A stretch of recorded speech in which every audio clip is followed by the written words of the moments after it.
but I'll introduce our guest today.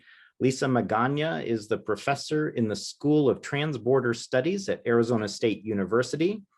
She is published in the area of immigration and Latino public policy issues. She's the author of Straddling the Border and the Politics of Diversity in Arizona, Immigration and Latinos and Politics. And she is also co-editor of the book Latino Politics and Arizona's Immigration Law, SB 1070. She has a new co-authored book with Cesar Silva, Empoderados, Empowered, How Latinos Transform Politics in Arizona, out by University of Arizona Press, which we'll be talking about today. And she has also published numerous chapters and book articles on immigration and Latino politics. So Lisa, thank you so much for joining us today. And well, thank you. Go ahead. The invitation. Thank you for having me. I want to have a conversation. So if you have questions, please feel free to interrupt me. And, Scott's going to help moderate. Welcome to my home. There's my daughter, who we're all Zooming at home. But yeah, life in the pandemic. I love you too, daughter. Okay. Okay, so my name is Lisa Magaña. I am a political science professor in the School of Transborder Studies. And let me tell a little bit about the school. So we are the first school in the country, I would say in the world, that focuses on border issues from various different perspectives. So we have people in the humanities that might look at border poetry or border plays. We have anthropologists, we have public health people. Really exciting project we're working on right now is we have a very famous cartoonist who is working with our public health expert about getting out information about COVID and the vaccine in the Latino community. There's a multitude of different ways we think about studying the border, and we like to say our sort of tagline is at the center of expertise and action, because we're also very engaged in the community. We make borders, this is what we do. We study borders and the idea of borders. So thank you for being here today. I know it's a busy time of year, and I really appreciate you being here and being interested in this topic. And again, please, please, please, lots of questions. I enjoy conversations more than anything else. All right. So let me tell you a little bit about this book and how it got started. And before I do that, let me tell you, I like to tell stories. So in October of this year, I was at the eye doctor getting my eyes checked. And in the waiting room was this beautiful young Latino family. And I said, hey, how old are you guys? And are you registered to vote? And it turned out it was a dad who was 35 years of age, and then his two daughters that were like 16, 17. And I started talking to the father, and I said, have you registered to vote? And he said, no. And we figured it out. He did it on his phone.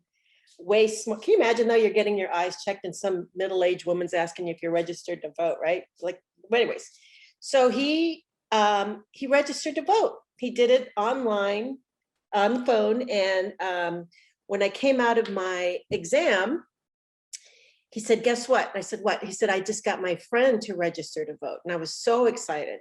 And I said, let me ask you, why haven't you, he was 35 years old. And I said, why have you never registered to vote? And he said, you know what? No one's ever asked me. And I thought, okay, that's really powerful. And so this book, in some ways, is about focusing on people, targeting people that maybe have not been thought of as political players in the past. And this is the new idea that we have what's called the new electorate, new American electorate. These are new voters, women, people of color, straight, gay, queer, transgender, all of these first-time single mothers, all of these new sort of innovative ways of thinking about how we can target these people and how to get them more engaged politically. Now, I will say, as a political scientist, I'll hear, why don't you Latinos, I hear that, why aren't you more political? Why don't you vote more? And we're going to talk a little bit about this. So I say that, for one, when we talk about political, and this is really important when we talk about Latino politics, and very important here in Arizona, is the notion of political is not just voting. And that's a really important distinction. So I'll tell you a little bit. I had a student, she's graduated, but her name was Ellie. And Allie remembers when she was a little girl being brought through a fence, being brought into the United States. She's an unauthorized immigrant from Mexico. And she grew up in Arizona in the Phoenix area, Phoenix metropolitan area. And she went to grammar school. She was an exceptionally good student in high school. Around 16 years old, her parents said, listen, you can't get a driver's license here in Arizona, and you probably can't get many scholarships or any scholarships that are state or federally funded because you are an unauthorized immigrant. And so when she graduated from high school, super great grades, couldn't afford to go to college because here in Arizona, if you are a person who's lived here your whole life but is unauthorized, you still have to pay out-of-state tuition. So Ellie, my student, ex-student, ended up after high school, even though she had exceptional grades, worked for a year helping her mom clean houses. And she saved up enough money to go to a community college in Scottsdale. And let me tell you a little bit about Ellie. Ellie then started working with political campaigns, saying, listen, campaigning, going door to door, saying, listen, I can't vote, but can you vote and support people that, that believe in comprehensive immigration reform? Or can you support this candidate who's very much interested in what's going on in Arizona or issues that are important to, people like me that are undocumented? And so Ellie has since become, she's in the book, I talk about Ellie, but Ellie has since worked on numerous campaigns as she got DACA status, Deferred Action for Childhood Arrivals, which is basically DACA is nothing more than a temporary work permit and the promise that you will not be deported. But again, these are super productive, wonderful young individuals that have done nothing but contribute to this beautiful country. And so she got DACA status and was able to eventually go to ASU. And we're still challenging that. There's still challenges that to whether or not they have to pay out-of-state tuition. It's still crazy right now. But Allie, I have to tell you, ended up working for numerous major electoral campaigns. I laugh. I see her at this. I saw her in the State of the Union address. She was the guest of a Congress member. I've seen it one time. I'm watching Stephen Colbert, and I'm like, "Hey, Ellie, did you know you were on Stephen Colbert?" She's just wonderful. And so to say someone like Ellie is not political is not accurate, because she's probably one of the most politically motivated individuals that you will ever encounter, and she's absolutely a treasure. So we talk about, I want to say that politics is not just voting, and that to, again, think about mobilizing change. And for Latinos, this means various different ways that we think about politics, okay? So I like to say, I study Latino politics, and you might say, well, what does that mean?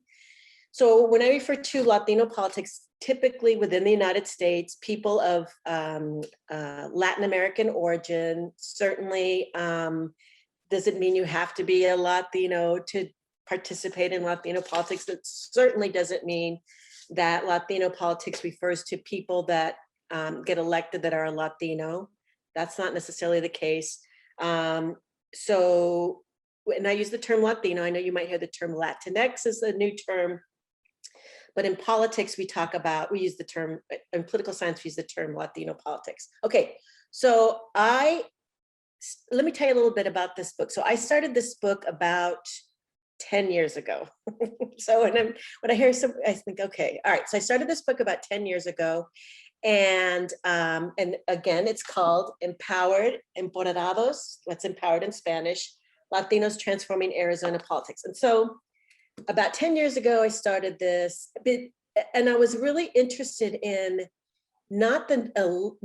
I'm interested in electoral politics, but the grassroots mobilization, these things that are happening that, yes, get people to vote, but these incredible different ways about thinking about Latino politics. So I did a first draft of the book, and I sent it to one press, and the reviewers didn't love it. That's fine. And it needed some, it wasn't the book I wanted to write. And I say this, not to be dramatic, but it didn't capture what I was really interested in. And so later in the state of Arizona, we had this Senate Bill 1070, which is a very famous bill that was basically, you can stop, if you stop somebody, you're a police officer, you can ask them what their status is. And if the person is in the country unlawfully, they could be subject to removal or deportation. So that was a big issue in Arizona, which I'm sure you all remember, or you don't. That's fine if you're not from Arizona, but it was a pretty international attention to Arizona, and became the state for the strictest, toughest immigration law in the country. And I should add that, and I'd love to have a conversation about this, but Arizona has never and has been the state with the largest proportion of undocumented immigrants. It's always ranked like 5th or 6th. But at the time, there was certainly this idea that, oh, immigrants are taking over in Arizona, and absolutely not the truth. And in fact, we can have a discussion about this. In the 2008 recession, actually, that's when immigration has gone down and decreased, and has continued to decrease. So just an FYI, what's going on at the border now, when you say, oh, these are surges, those are refugee immigrants, which are very different than what, sort of the rationale for these tough laws and immigration, focusing on undocumented immigrants. So there was a lot of misinformation out there that Arizona was the state that was out of control with immigration. And in fact, we know that less crimes, we know that immigrants contribute to the economy more so than, in fact, unauthorized immigrants actually contribute more than legal permanent immigrants to the economy. So we can have a discussion about this.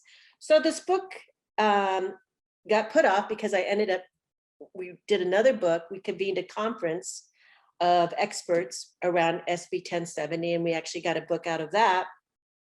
And I'm proud to say that one of the chapters won the best award for best chapter on race and ethnicity through the American Political Science Association that year. So we're super proud of that book. But again, this guy just kept getting put off. And so a couple years ago, I was doing some administrative work, long story, back full-time teaching and research about a year and a half ago. And I said, okay, and this was after the election of Trump, which, as you can imagine, had a profound impact on immigration and Latino politics. And so started working on the book again, and got my co-author, who can't be here. He's a new dad, and he's in Texas, but he sends his best and wish he could be here. But we decided, let's get this book out. And I feel like this is the book that I wanted to write, because it captures these stories about people that are remarkable, that I think get overlooked when we think about, again, this notion of politics. Okay, so that's sort of how we got to this book. Let me tell you a little bit how I define, let me tell you the different phases of Latino politics. And if you have any questions, please feel free. No questions yet. Okay. No, we'll just make sure everybody puts them in the chat, and we'll help bring you on. Yes. And you'll tell me when we have a question, okay? Sure. Okay, so, all right. So how do we define Latino politics? All right. So I like to think, what is that? How do we define it? I started I define Latino politics as the first, there's several phases of Latino politics, okay? And I always think the first, scientists, social scientists will say the first phase was right after the annexation of the Southwest, when parts of Mexico became part of the United States. And so for some of you, the Treaty of Guadalupe Hidalgo in 1848, a large portion of northern Mexico was annexed to the Southwest, so Texas, Arizona was a little bit later, but certainly California, parts of Colorado, certainly New Mexico, were all part of this, this sort of new territory. And then later on, the Gadsden Purchase, and then there's some other arguments about what actually is still Mexico and what's part of the US. But essentially, the first phase of Latino politics is when Mexican nationals who had now become US citizens were fighting to keep land and grants that were promised as a result, as the impact of what the treaty said. So certain rights were promised. And we know that some laws and treaties were written in English and people didn't understand. It was supposed to be in Spanish. We know that some of the first settlers in these northern regions were American settlers in Mexican regions and then didn't leave as part of what was promised in this treaty. So we always say that the first sort of phase of Latino politics is the beginning of this new territory, and again, fighting for particular rights that were promised as a result of the treaty. Okay, the second phase, I would say, is after the Mexican Revolution, the early 20th century. What's interesting about Mexican immigration is that, unlike, say, European immigrants, there's what we would call waves. So for example, Irish immigrants we know came during a particular time, maybe you heard the potato famine. For Mexicans, there's not really any discernible waves. It's always constantly, right?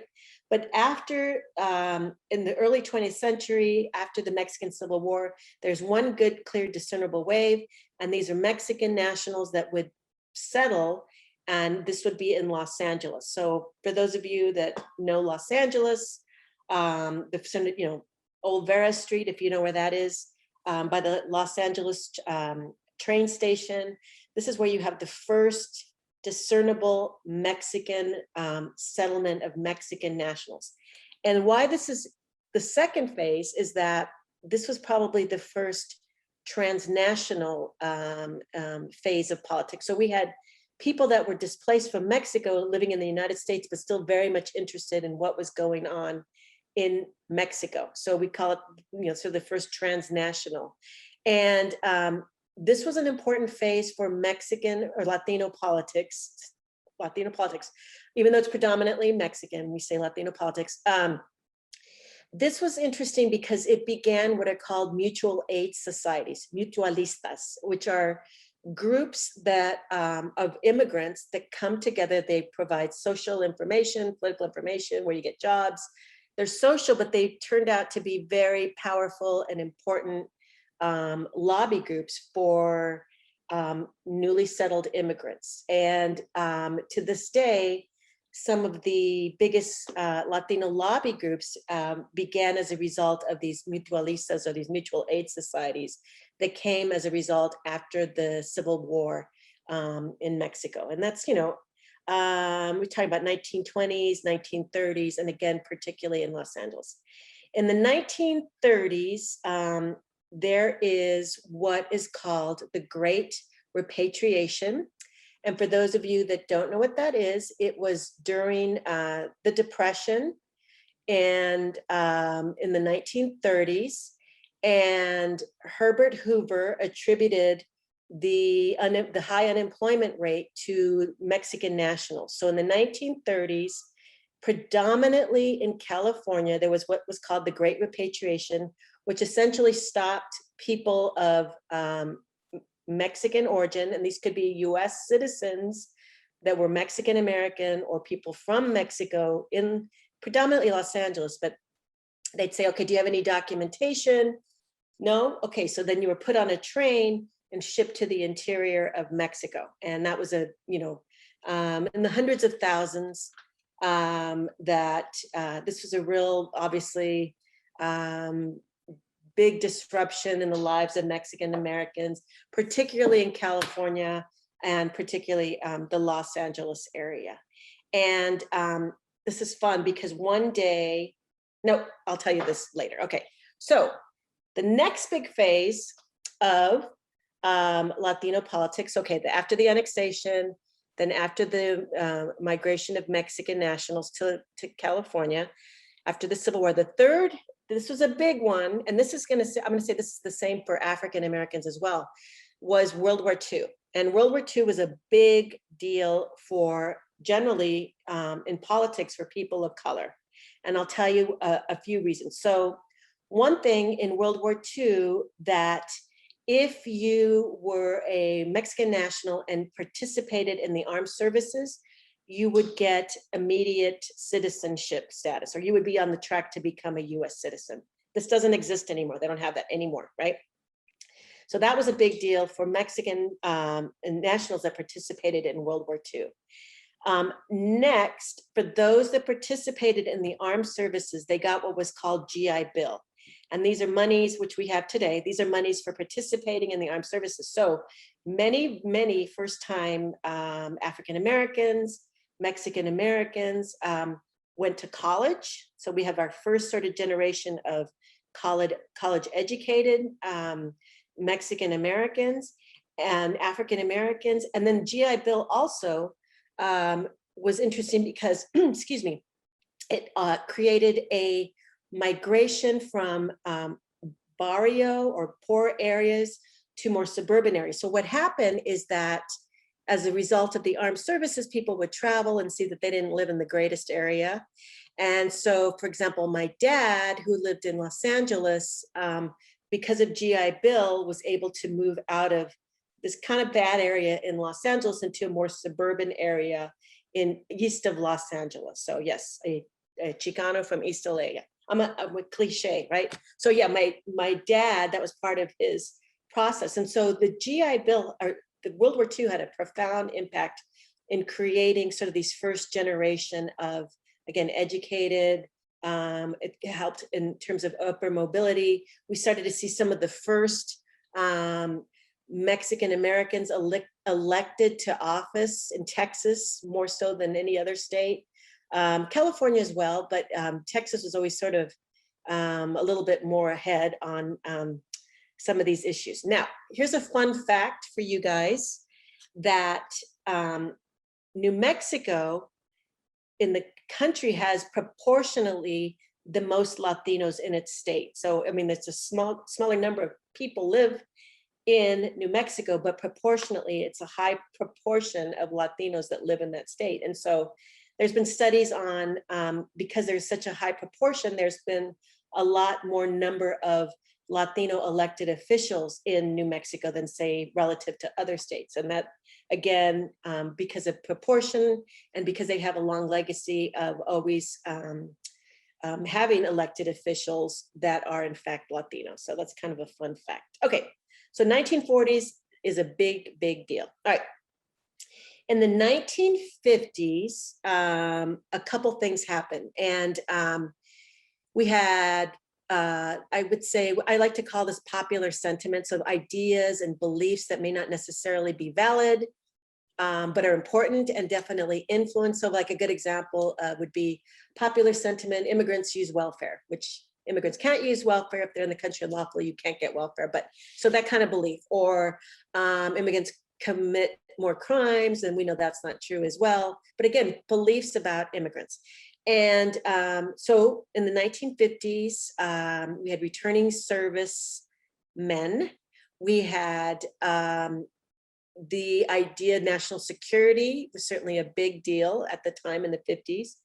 And there was a lot of sort of the beginning of, I don't want to say nativism, but sort of this notion of these people are changing what it means to be American. And so in the 1950s, over several years and across numerous states, including Arizona, California, Texas, not so much New Mexico. Again, New Mexico is always this outlier, but we had what was called Operation Wetback.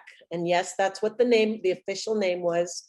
I'm not making it up. And Operation Wetback was essentially, it was a deportation operation. So if you were found in the country, you didn't have documentation, you would be picked up, asked, do you have any identification? No. Can you prove it? I can't. Okay, so we would pick somebody up and send them back to the interior of Mexico. And, these are people that, we can have a discussion, but this was, up into the million people over several years. And, is a very, it was an ugly time, I would say. But let me tell you really quick. So one day I was going to do a radio show here in Phoenix. It's our NPR station, KJZZ. And right before me was this person who was the co-author of this law we were talking about, SB 1070. His name was Russell Pierce. And he was on the show right before me, right? He was talking about all the anti-immigration legislation that they were proposing. And I was going to talk about what I do, talking about what are some of the myths and so on. Anyways, he made national news right before me because he said, I wish we could bring back another Operation Wetback like we had in the 50s. And he said, look at how much we could get done now with technology and look how easy it would be to deport all these people now. And so anyways, he made national news, kind of, who wants to go on after that? But yeah, I was a member of that Operation Wetback was a big, big deal. Okay. All right. So let's go on. 1960s, I would say, is the next phase. So we can think about the 60s and we think of civil and social reform. We think about the, Chicano movement, the Chicana movement. Yes. Lisa, can I interrupt real quick? And before you move on from the 1950s and all that, could you talk about the impact of the Bracero program, and did that have aspects? And also, again, remind anybody that has questions to go ahead and put them in chat and we'll help moderate throughout the conversation here. That's a great question. Okay, so for those of you, thank you, Scott. For those of you that don't know, the Bracero program began in the 1940s during World War II. The Bracero program, loosely defined, is helping hands. And it was a guest worker program that sought to bring in cheap labor on a seasonal basis. And I will say that it was predominantly people of Mexican nationals, but there were other groups and that came in.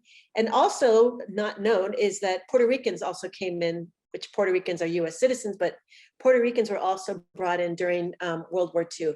And politically, Scott, I would say, why is it important? Politically, I would say a couple things happen economically and institutionally. So the Bracero program had a couple things. So one was that employers, so that this is always, if an employer wants to hire laborers from another country, they first have to advertise and try to get American workers first, okay? And so they could not. This is through the Department of Commerce and Department of Labor. And so what they would do is they would have an employer who would say, okay, I need these types of laborers for this particular crop or this agriculture or whatever. And I'll need them during this particular time for this long. And so there was some abuses to this. And so the employer would have leverage about where they would live, what they would get paid, what they would eat. If they wanted to buy something, they'd have to buy it essentially from the labor store. And as an incentive for these people to go back to Mexico, monies were taken out and sent to a bank in Mexico. And then the idea was that when I was done with my job, I would go back. That was my incentive to go back to Mexico. what happened, yes, there were some that went back, but there were a few things that happened with the Bracero program.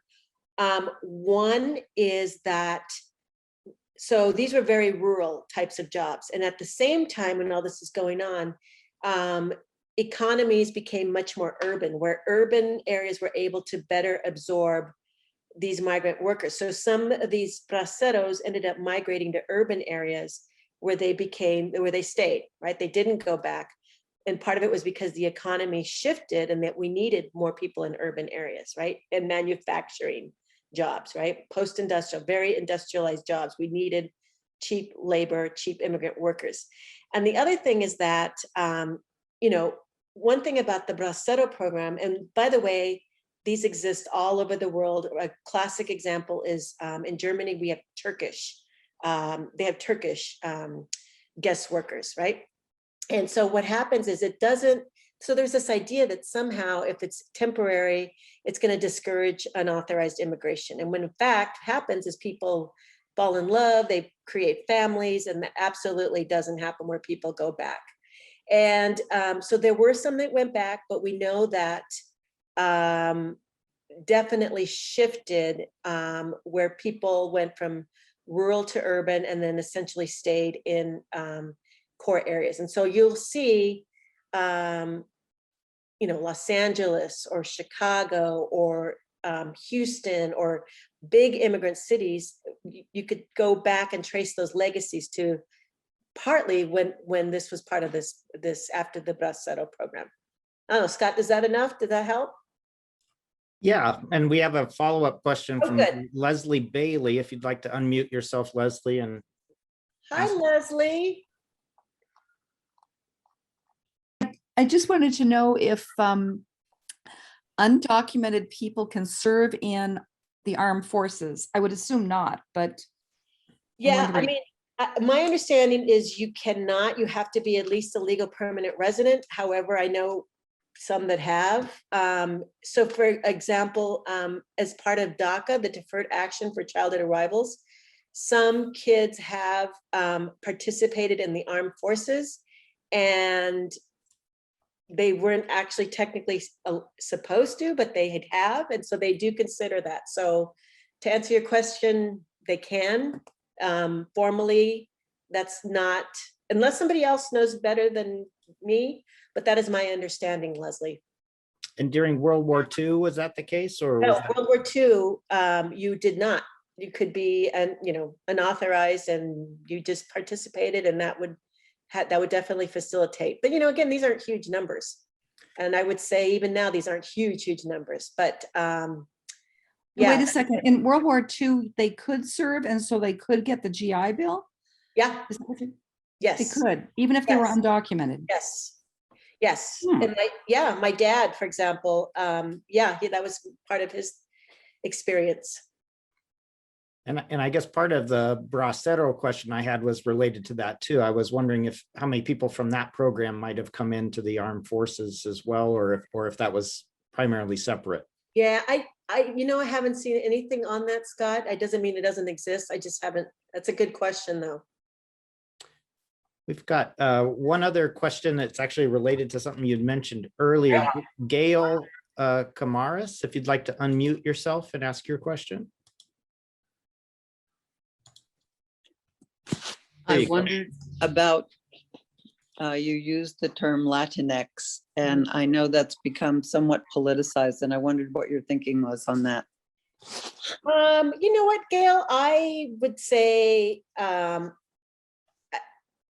when you say politicized, how do you think it's been politicized? Let me ask you first. What do you mean by that?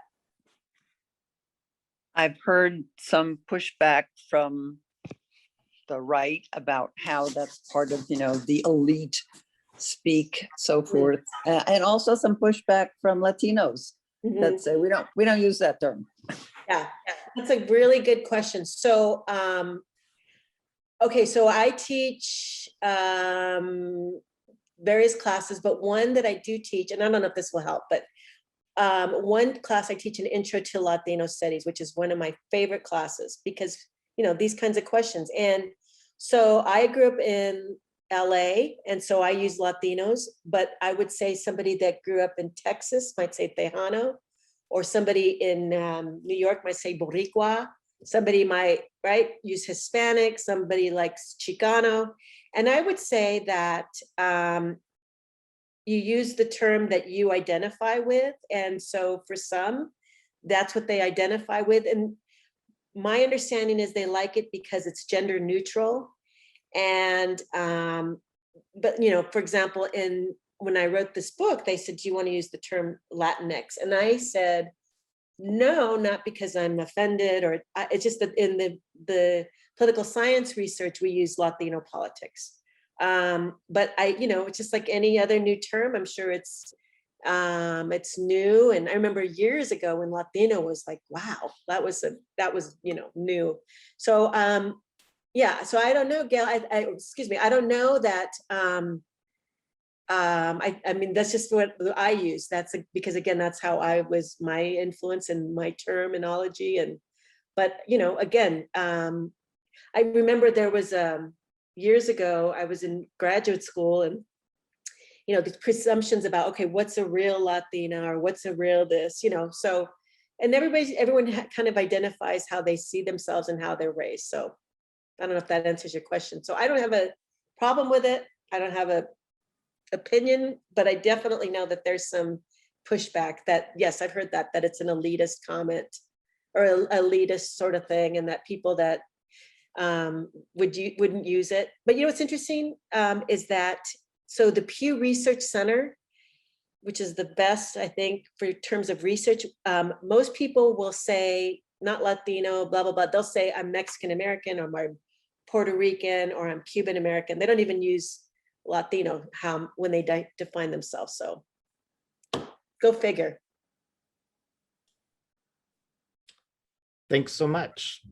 Now back to the 60s, I guess. Now back to the 60s. Is this helpful? I hope it's helpful. Okay, so 60s, you know, African-American movement, women, feminist movement, white women. There was also the women of color movements, that white feminism didn't work for women of color. And I would say the Chicano movement, we think of the United Farm Workers, but it was also educational reform. There were also fights in New Mexico for lands that were promised as a result of the treaties. There were certainly some, as part of the Chicano movement, trying to get lands back that were promised. But we think of the 60s, and definitely the Chicano movement was very, very prominent. Here in Arizona, very important was there was a school, college university organization called MECHA.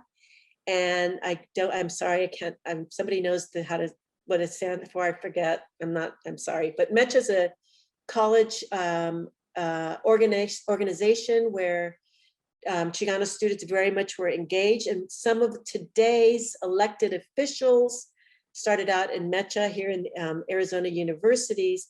And what's important is, well, it's all important, is that in the Phoenix area, we had this one prominent organization called, used to be La Raza, and now it's Unidos US. And it's probably perhaps one of the biggest Latino lobby groups nationally. And that started here in Arizona. And, oh, thank you. Who's that? Scott. Oh, you're so wonderful. Movimiento Estudiantil Chicanx de Aztlán. Chicana student movement of Aztlán. Thank you, Scott. Appreciate it. You're a Johnny on the spot, Scott. That's an inside joke. Okay. So the other one that we had that started as a result was Chicanas Por La Causa, which has various spaces in the Southwest, but also one of these really important lobby groups for not just Mexican Americans, but lobby groups in terms of assistance and helping and engaging the community. All right, so let's move on. 70s, we start to see more elected officials. Interesting, really interesting. The 1960s, there's research on this. So grassroots organizers, we see there's a great Sal Alinsky. I don't know if you guys remember this, but when President Obama ran for president, they said, oh, he's a community organizer. He's not a real politician. And so this theorist would say that obviously grassroots politics is extremely important and it's a form of politics. But what happens a lot of time, or sometimes, is that people that are organizers then will, eventually get older, need money, but become part of more established traditional politics. So we saw in the 1960s, some of the more activists then became part of more traditional, I say traditional and electoral politics. And so some of the movements out of the Chicano movement, we saw people that went for more registering Latino voters. And in fact, in the 1960s and 70s, was a party that came out called the Raza Unida Party, which was a predominantly Mexican American political party, and predominantly in Texas, that was pretty successful. It's its own party, but we started seeing it was losing support for the Democratic Party, which in Texas at the time, Mexican Americans traditionally went for the Democratic Party instead of the Republican Party. So that sort of fell apart. But again, many of the activists went into more traditional electoral politics, and subsequently we saw in the 80s, early 90s, more people involved in, Mexican Americans involved in traditional politics. Okay, here's where it gets more interesting. So in the 90s and the mid 2000s, we start to see, well, there's a couple things. So in Los Angeles, they had the LA riots in the early 90s. They had, there was a high unemployment, manufacturing companies left California. And so in 1994, a couple things happened. Let me go back up a little bit. So in the 90s, a couple things happened, early 90s, all right? One is that during the 90s, this was President Clinton at the time, and he decided that there was too much immigration coming in through California and through Texas. And so in the early 90s, they put in place what's called Operation Gatekeeper and Operation Hold the Line. That was Texas and Gatekeepers California. And all this did essentially was make it much more difficult to enter through California and Texas in busy areas. So like in California with San Diego, and then Texas near El Paso, right? And all they did was put more Border Patrol agents, more presence in, again, these areas. Okay. And it was during this time in the 90s that a couple things happened. Let me just add, in Arizona, the construction industry is booming. The tourism industry is booming. These are perfect magnets for immigrant labor, okay? Perfect. I mean, I remember this was just, Arizona economy is booming. We need immigrant labor. So when Operation Gatekeeper and Operation Hold the Line were passed, they thought, no way are people going to enter through Arizona. Arizona is very hot, very dangerous, very treacherous. And in fact, that's absolutely what happened. So with the attraction of the construction and tourism industry, booming economy, and then cutting off or redirecting immigrants from California and Texas, Arizona now becomes this sort of destination, okay? And so going back to California, so in 1994, the citizens of California, this is after the LA riots, voted for something called Proposition 187. It was a state initiative. And what they said is, we want to not allow kids to go to school if they're in the country unlawfully. They can't get any welfare, even though you can't get welfare if you're in the country lawfully. You can only get emergency services. And if you're suspected of getting any sort of welfare, you need to report these people. And so this was passed. It ultimately started the beginning of laws that we started passing in Arizona. Okay, but they always say 94 was kind of a big one, right?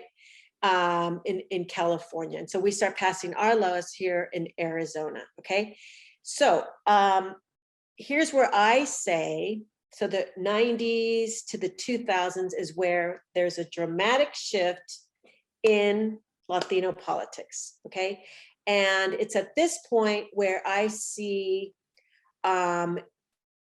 what was predominantly Mexican origin, Mexican only. And let's keep in mind, for Latinos in the United States, 63% are of Mexican origin. So that's not shocking, right? Because we live right by Mexico.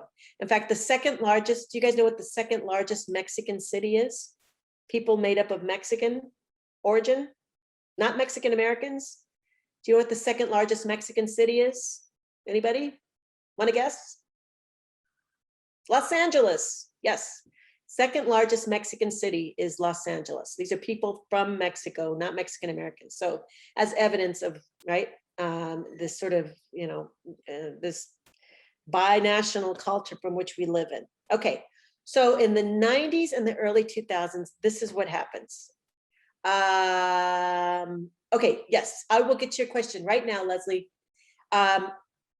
Okay, so what we found, what we started to see is that the more draconian, the tougher immigration laws got, the more it was mobilizing other Latinos. So, for example, in the 90s and the 2000s, there was one law that said, that was introduced by Congress, but it wasn't carried out, that said if you are caught in the United States and you're an undocumented immigrant, you will get a felony. And if you get a felony, you can never become a US citizen. And so this particular law set up idea of this law set up national attention. And so we saw for the first time somebody saying, you know what, I'm Cuban, my family came in as refugees, but when these laws come off as anti-immigrant, they come off as anti-Latino. And so it's a sort of this area that now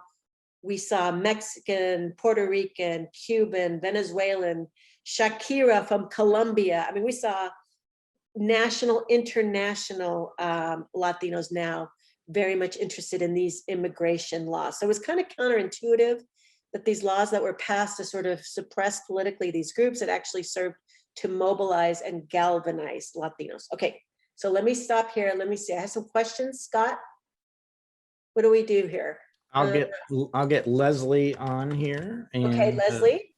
Go ahead, Leslie. And hi, Leslie. Well, hi. Okay, I don't know how this fits into the flow, but I have two questions. Sure. Number one, when and why did the Bracero program end? And the second one is, have Latino political parties and organizations generally advocated for the legalization of undocumented persons? Okay, I would say that the Bracero program formally ended after World War II, but it was still informally carried on until the 1970s. But remember, we still have guest worker programs today that exist. This was just the one very clear. We still have guest worker programs today. So when you see people picking labor or agriculture, those are probably seasonal workers and legal seasonal workers. Legal, yes. Remember that the employer first has to look for American workers, and if he can't or she can't, then they can apply for guest seasonal workers. And by the way, some are US citizens, right? Some that's what they do. So we're not sure who or how many, but definitely they have to go through that process. Okay, have Latino political parties, or you know what, Leslie, I would say that's a great question. I think, so let me answer that. Unions have gone back and forth in terms of advocating for legalization, right? So in 1986, I would say the first and last most comprehensive immigration policy was IRCA, the Immigration Reform and Control Act, where there was a legalization of about 2.7 million people. Unions at first were not open to this. In fact, the United Farm Workers at one point was not open to immigrants, but that has subsequently changed, I think. Certainly now with DACA, there's definitely overall support for these kids. Remember, DACA this is important, DACA, I say kids, Deferred Action for Childhood Arrival recipients were children when they were brought here, and they were brought here through no fault of their own. And that's an important distinction, is that we can't punish children for the actions of their parents. That's the big one. So when we heard President Trump say something like, there's the rapist, gang member, whatever, that's absolutely not true. And they had to go through a process that they are good, upstanding individuals. Well, I could definitely see how everybody, I mean, especially Latinos, would advocate for DACA, okay, for allowing those people to stay and so forth. But I'm wondering about Latino political organizations and their attitude towards, changing the immigration laws and loosening them and allowing other people in to the US. Are they generally in favor of that or not? Okay, so when you say, well, there's a couple things there. So there's right now, there's support for legalizing DACA kids. That's one part of it. Mhm. There's 11 million, including DACA, including some seasonal agricultural workers that could be legalized. And remember, when you're legalized, that doesn't mean you're a US citizen. You become legalized and then you get a temporary protective or a temporary permit. And then after a certain amount of time, if you qualify, you become a legal permanent resident. And then after 5 years, only after 5 years can you apply to become a US citizen, or you can choose not to become a US citizen, right? So legalization is definitely not necessarily citizenship. So just to keep that in mind. Mhm. I would say, when you say let people in, are you talking about legal immigrants? Yes, yeah. Well, no, I'm talking about, not the people who go through the process and apply and to enter legally, but I'm talking about, all the people who want to come up across the border because of hardship, because of lack of economic opportunity, because of real dangers at home. But a lot of it is economic opportunism, I think. Yeah, I would say, Leslie, so here's the thing. So there's refugees, which they have right, Mhm. their lives are in danger. But the problem is that if you are, so when people tell me, why don't you guys come in the right way? There is no right way because it doesn't exist. And so there are visas for superstars, for starting businesses, for supermodels, for athletes, for rock stars, right? But a visa for, say, a low-skilled worker or somebody that is just poor, those visas do not exist. I realize that. My question is, do Latino organizations generally support the broadening of allowing people who don't go through the legal channels, but who are in real need, whether they're refugees or whether they're here for economic opportunity? Do they support their being able to enter? Yeah, that's what I'm trying to figure out. I mean, I think generally, yes. I would say, when you say Latino, there's certainly going to be differences, say, in Cuban attitudes. Well, let's focus on our border, the Mexican American. Yeah. I mean, yeah, I think generally that, there's support for, I mean, I guess there's the idea that we would have to create new types of laws is what we would have to do. And I think right now the focus is on legalizing those that are in the country right now. So I mean, I don't know if that answers your question, but I think generally it's right now, what do we do about the 11 million that are here? And again, if we were to create new types of visas, that would be one way. We have the lottery visa, but that's about it for, again, these people that you're referring to. And I'm sorry if that's not, Okay, that's all right. No, yeah, thank I you. mean, I think generally, I think right now the focus is, you know, legalizing these individuals that are here now. And, you know, I think it should be noted that most have been here more than 10 years of these 11 million. So, you know, they've been here a very long time. However, we know that it's zero net migration. So there's people that have left the US, and certainly the number of people coming in, again, undocumented, unauthorized, we know that that has actually has been going down.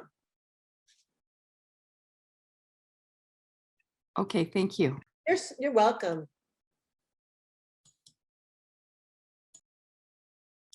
Go ahead. You're not derailing the conversation. That was a great question. Okay, any other questions, Scott? Are we good?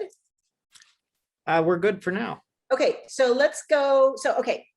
So let's get to this book. So SB 1070 was passed, and remember, passed, right? We didn't vote on SB 1070. That's the show me your papers law.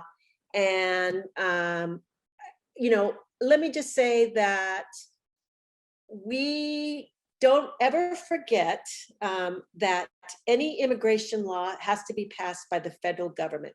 States cannot pass their own immigration laws. That's a big deal. And so Arizona has always sort of pushed the limits on what they can do in terms of immigration law. So we have this out-of-state tuition law. No, that's not an immigration law. Or when you vote, there was apparently all these undocumented immigrants that were voting unlawfully. So now you have to show ID when you vote. This is their wording, not mine. That's not an immigration law, it's a voter's law. Or Arizona has its own employer sanctions law. Or Arizona says if you are undocumented and you can't post bail. Or if you're an undocumented immigrant and you get hurt on a work site, you can't sue the employer. If you are undocumented, the city and the state in Arizona, cities and the state cannot put any money for day labor sites. So if you see a day labor site, which are, you know, people congregating to get work, that has to all be private money. So Arizona's great about passing laws, but they're not immigration laws. And so as soon as SB 1070 was signed by the governor, and let me just add this, that her popularity was, she was running for re-election, and I don't know if you remember this, but she said Arizona was so bad with immigration that you could walk through the desert and you would see dead bodies laying in the desert. And later she recounted that. But some ways Arizona, it was a disservice by saying that immigration was so bad, because then businesses wouldn't want to come. Why would you want to come to a state that's so unsafe and dangerous? And so under the guise of making immigration this terrible issue in Arizona, I think in many ways it hurt. So when SB 1070 was passed, this caused national and international attention. And I would say that the state took it got hit hard, right?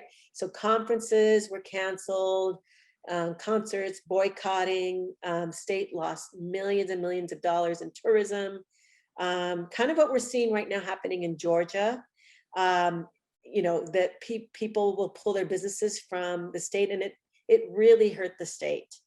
And so SB 1070 ultimately went to the Supreme Court. And by the way, it had a bunch of other crazy laws, like if you were, say, I pick somebody up and they're undocumented and I'm driving them to the hospital, you get arrested for that. I mean, just all these crazy laws, part of provisions of that law, but ultimately it was if you're a police officer and you stop someone, and then you could ask them for their documentation. And let me just add really quick, this started SB 1070, let's go back a little bit, with the very famous, I don't know if you know who he is, I'm sure we all do, Sheriff Joe Arpaio, who was the sheriff of the Maricopa County Sheriff's Office in the Phoenix metropolitan area.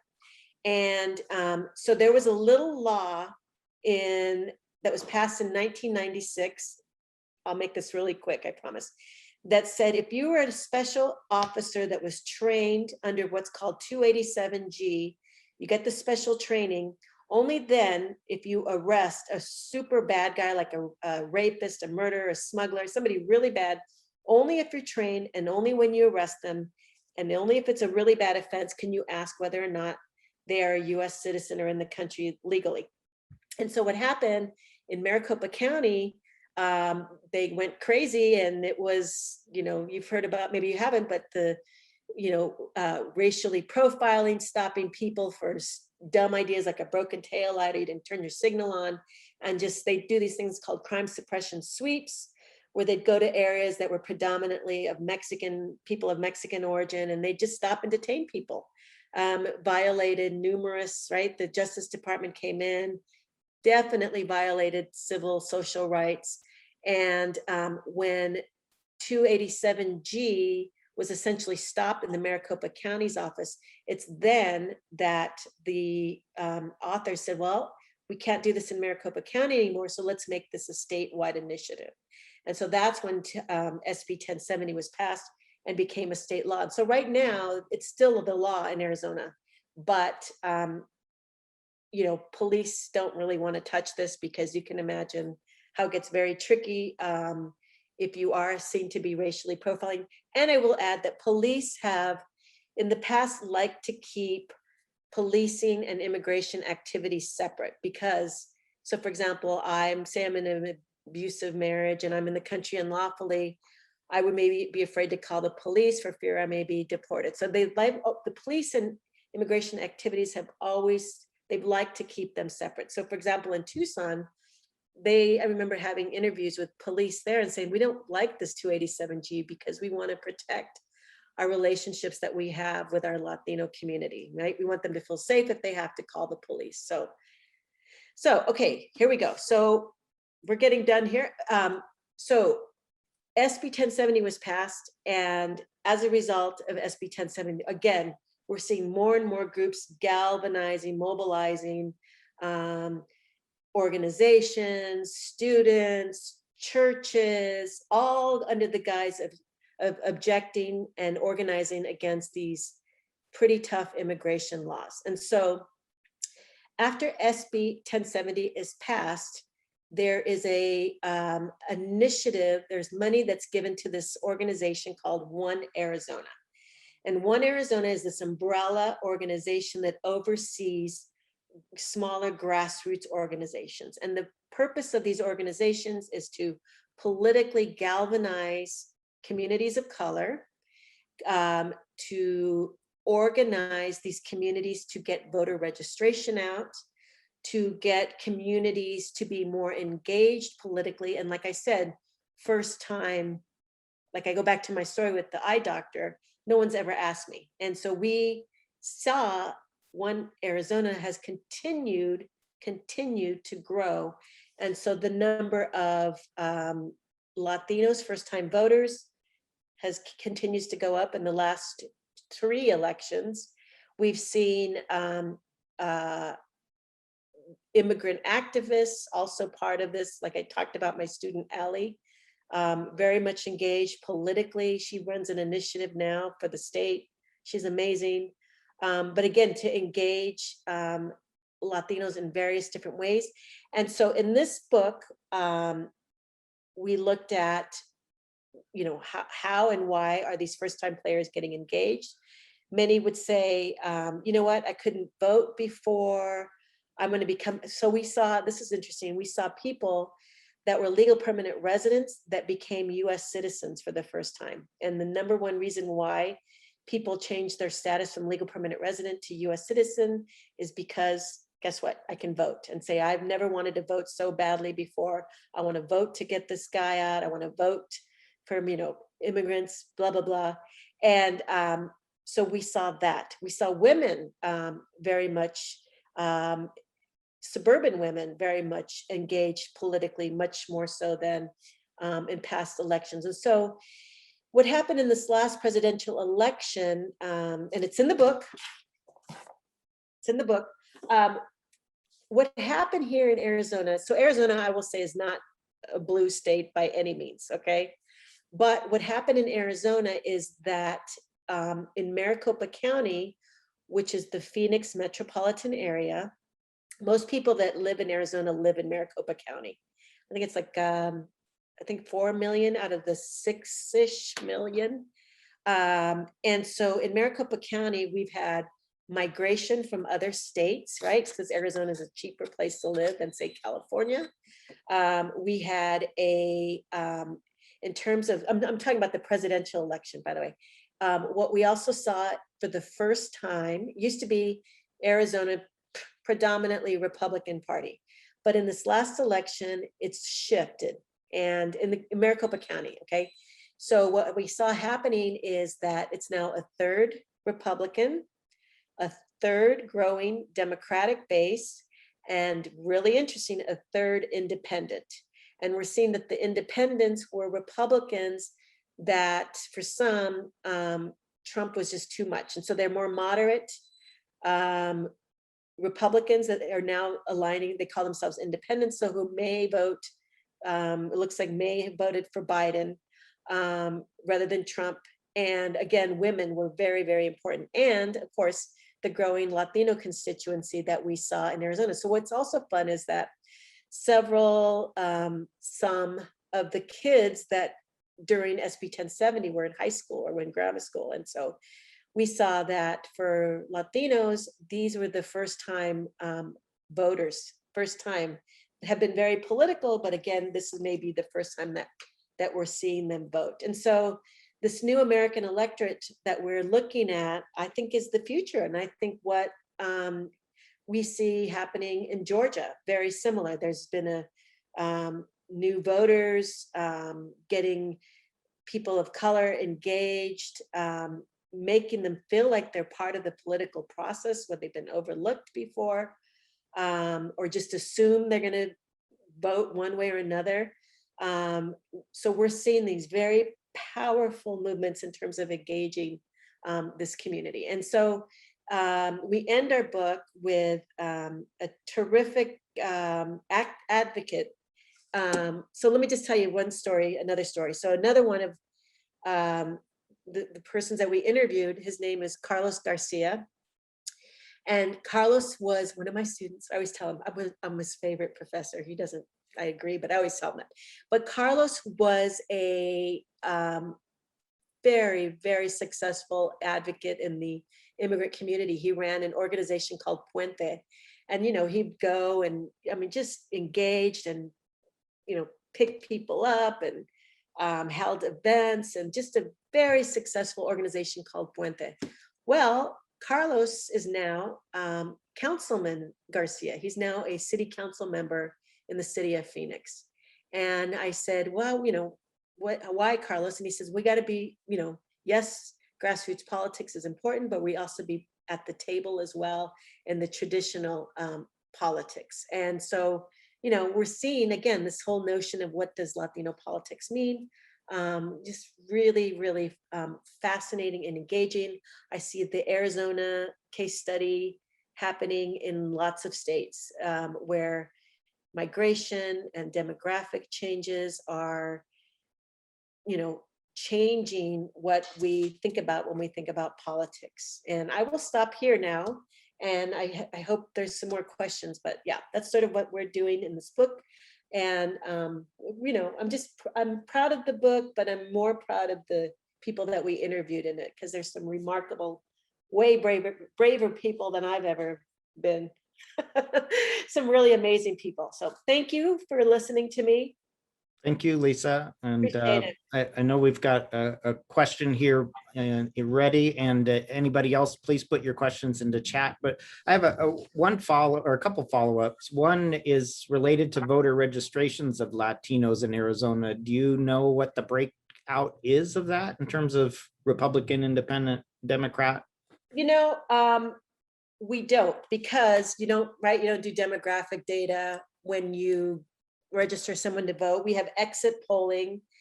It was predominantly Mexican, Latino. So here's a couple things.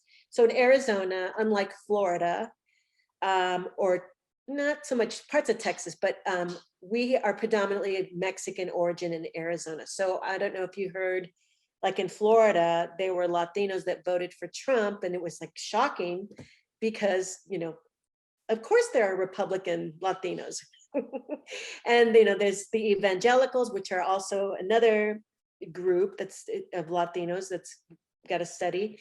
But in, for example, in Florida, so the Trump campaign said you can't vote for Biden and Harris because they're like dictators, like in Venezuela and Cuba. So that message resonated. However, in other parts of Florida, they said you can't vote for Trump and Pence because look at what they did in Puerto Rico. So there was a large Puerto Rican. So here in Arizona, yes, it's predominantly Mexican. I think it's 60-some% overall went for Biden. And yes, there were a few inroads with Latinos in for Trump. But again, I would ask you to look at what kind of Latinos. Okay. So, Leslie, that's a good question. I'm curious how you feel the voter suppression. Oh, William, don't make me sad. It's very, very. So just so you know, not everybody can see the question. Oh, so, okay. So it says, William says, I am curious how you feel the voter suppression tactics in play around the US and in AZ will impact Latino voting. Well, I think it's, so let's go to Georgia. How about that? And it basically, okay, so there's the big, so there's been numerous, there's been this whole narrative that Trump lost the election because there was voter fraud or, there was cheating. There's been anything substantive that would have changed the outcome of the election. But there's that, they call it the big lie, or they say, I've seen 60% of Republicans believe that somehow Trump lost because of voter fraud. So there's that. And so under the guise of there is voter fraud, there's all these laws that are being, so for example, in Georgia, being passed to essentially make it harder to vote. And I'm going to say that, right? So limiting mail-in, making it harder to mail in your vote, or limiting the number of places you can drop off your ballot. Or, I saw in Texas, they're trying to stop drive-through voting. Some of it, people didn't feel comfortable going in person because of the pandemic, but, communities of color were pretty successful in Georgia, for example, in Arizona. And so now there's laws that they're considering passing. Well, they did in Georgia. But so, for example, in Arizona, one that was just crazy is that despite how the voting turns out in a particular state, the state legislature gets to decide the outcome of an election. And not surprisingly, it's the party in power. So, say in Arizona, the Republican legislature doesn't like how the election came out, they can actually change the outcome, not reflect the voters. So yeah, I'm very, very worried about this. What I do find, I don't know if you saw this, but Georgia has had now several boycotts. So big companies, I think the impact of big companies on these states will have an impact, and maybe they'll change these laws or stop them. But yeah, I'm very worried about this. And I think if, like, so for example, I'm going to go back to Georgia. If Trump had won Georgia, I don't think there would be laws in Georgia limiting voting. And right, I mean, that's even Trump said, I want you to find right, you've seen all this, find the votes, find them. I need to win, go find them. So yes, I'm very worried about this, William. I follow up about the police and customs and border relationships. Where do you think that stands now in terms of how much police are cooperating or not cooperating in the state of Arizona with customs and border? And also just, we had interesting news today that the Tucson chief of police is being considered by Biden for leading the border and customs. So interesting. No, I did not hear that. Well, okay, what was the question again? just wondering about the state of the relationship between the law enforcement and customs and border, or border and customs, and with 1070, that idea that the police could turn people over, and I get the sense that there is cooperation still happening in that, but it may be dependent on law enforcement group you're dealing with or Yeah. people. So I'm just kind of curious where that stands in Arizona in particular. Okay, so customs enforcement are the people when you're at the border or when you're at an airport, right?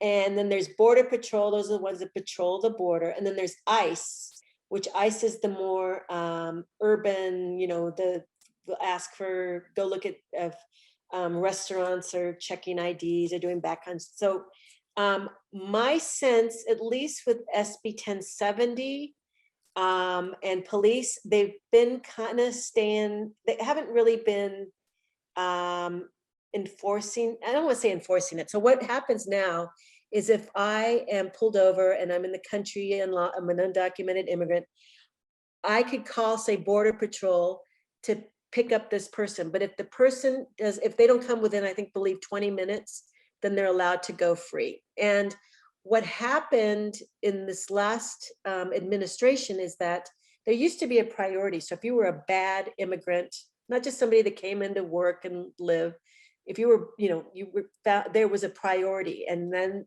they would be subject to deportation or removal, right? But in this last administration, they got rid of any sort of priority. So anybody, if you're caught or picked up, that has now gone back to looking at this priority of the more serious, the bad immigrant, right? And so that, coupled with the fact that they've sort of stayed away with SB 1070 because they don't want to be racially profiling. It's my understanding there's only been like one legal challenge through SB 1070 with the police officers. And I mean, you know, in interviews that I've done with police chiefs, they're like, yeah, we're just going to stay away from that right now. But like I said, if it takes, and typically, if there's no record on the person that they're detaining, they're probably going to be okay. Let go.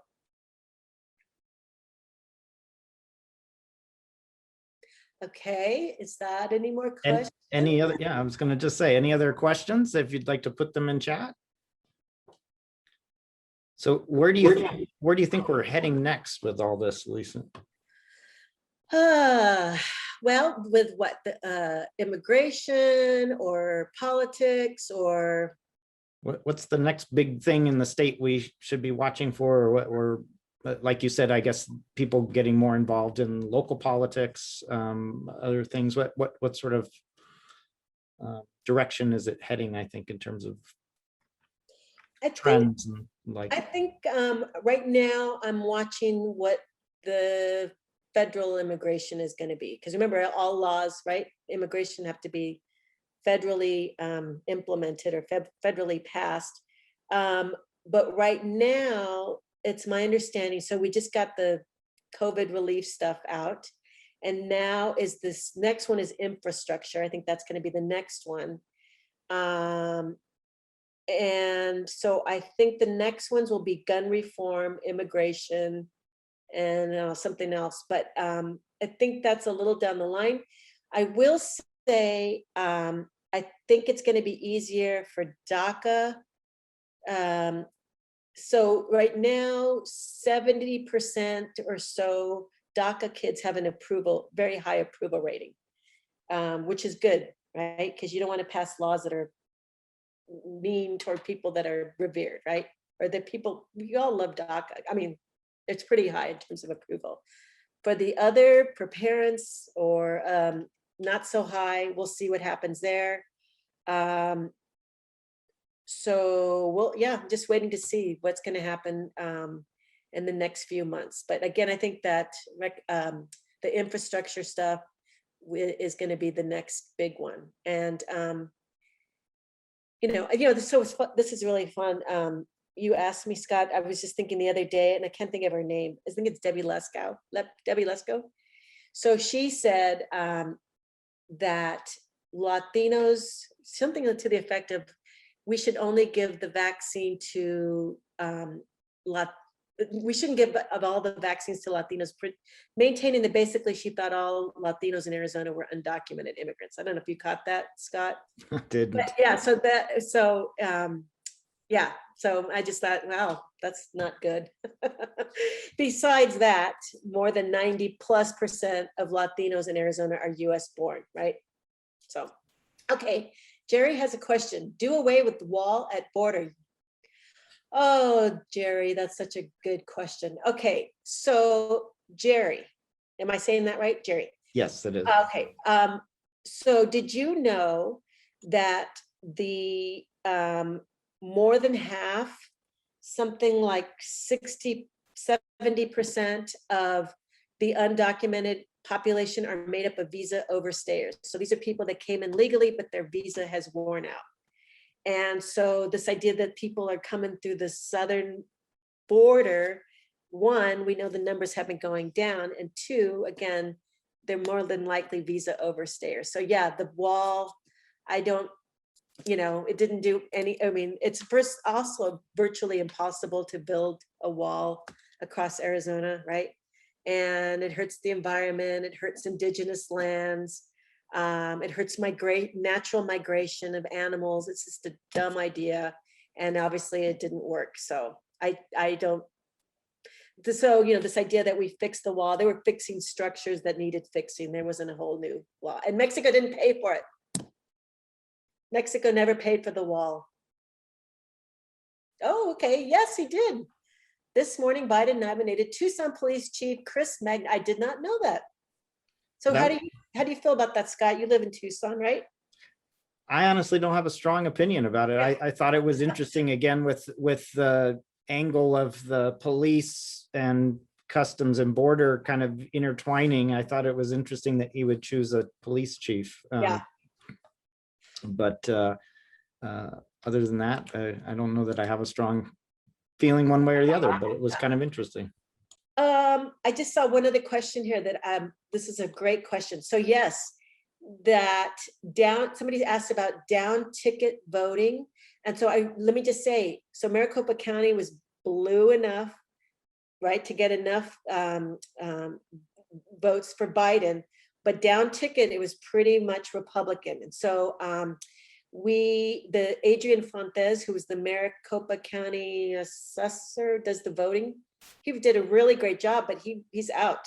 And so, yeah, pretty much everything else, if you were Republican, went Republican, but for the presidential position was much more, like I said, independent and moderate Republican.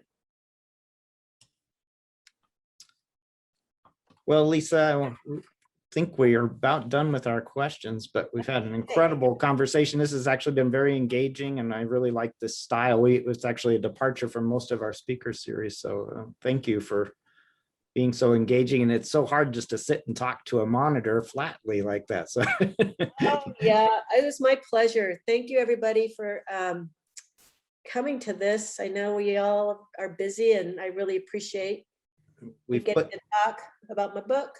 And we put the information about the book in the chat there for everybody, and it's in your registration materials as well. And this is being recorded, and we'll have it up for people to watch later and revisit. Okay. So, so it will have an ongoing life. Great.